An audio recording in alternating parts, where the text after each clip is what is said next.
Okay, now we're going to talk about operant conditioning. Operant conditioning is a type of learning in which behavior is strengthened if followed by a reinforcement, or it is diminished if followed by a punishment. So for example, ice cream could be a reinforcement and a paddle can also be a punishment. Now before we go into more detail about operant conditioning, first let's talk about the law of effect. There was a guy named Edward Thorndike, and he's going to give us this principle or this idea that behaviors followed by favorable consequences become more likely, and behaviors followed by unfavorable consequences become less likely. So it makes sense. Now, there's two types of behaviors that you're going to need to know for this unit, and it's operant behaviors and respondent behaviors. Operant behaviors are complex or voluntary behaviors, such as pressing a button or doing a complex task. This behavior is going to produce the consequence. The respondent behavior is going to take place as an automatic response to a behavior. This is learned through classical conditioning, so we talked about that in the previous section of notes. Now we have a guy named B.F. Skinner. B.F. Skinner, he's going to elaborate on Thorndike's idea of the law of effect. He's going to give us this thing called the Skinner's box, which is a soundproof chamber with a bar or key that an animal is going to press or peck to release a food or water prize. So this right here is kind of what it looks like. It's a box. It has a little animal. There's a mouse. Here's the food source or the water source. You know, we have some holes on the top so they can breathe. We have a speaker. We have lights. And every time the animal presses the bar or pecks the button or the bar, a light is going to flash. There might be a sound coming from the speaker, and a food pellet or some water might come out of the prize door.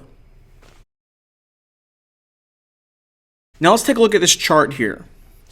We're going to talk about operant conditioning and the types of reinforcements and the types of punishments in this video.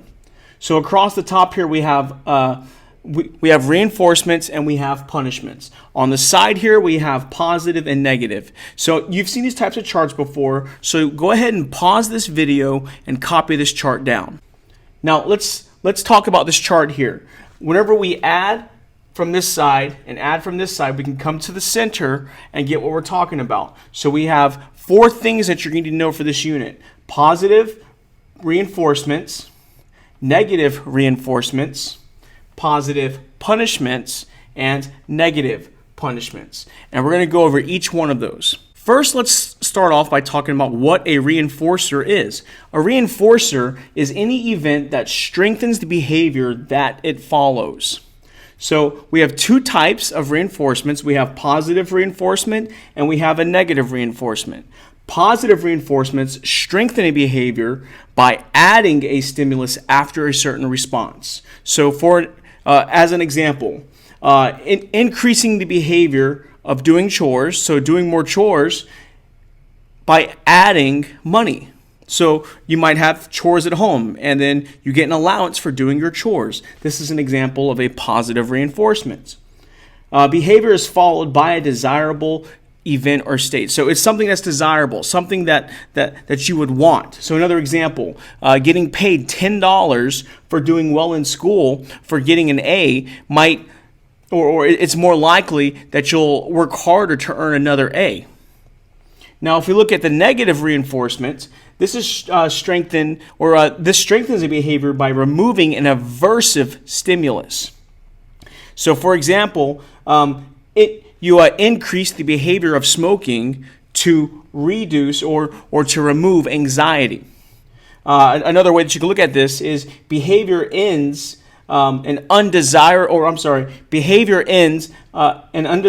event or state. So this, for instance, taking an aspirin to relieve a headache is going to more than likely cause you to take more aspirin in the future. Now, what is a punishment?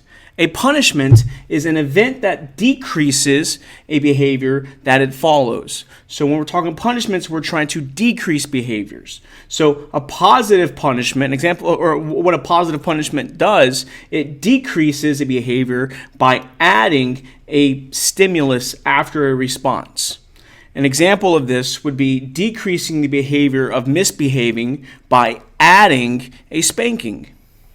A negative punishment decreases a behavior by removing an aversive stimulus.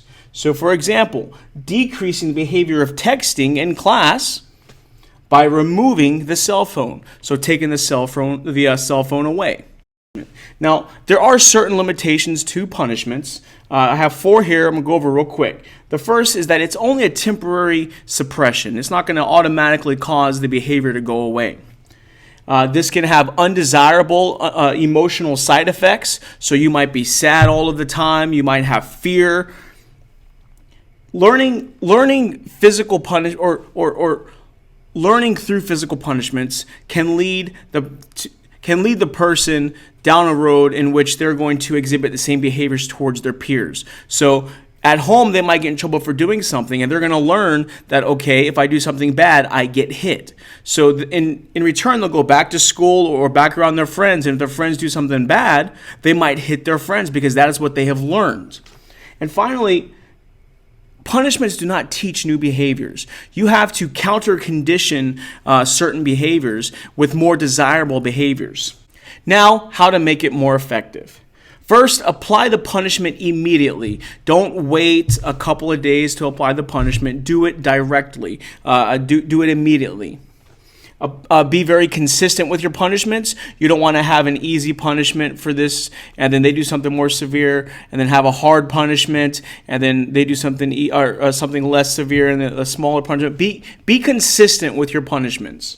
You want to avoid withholding love. Just because you're getting punished or you're being punished does not mean that the person does not love you. My dad used to always tell me before I got a spanking, son, this hurts me more than it hurts you.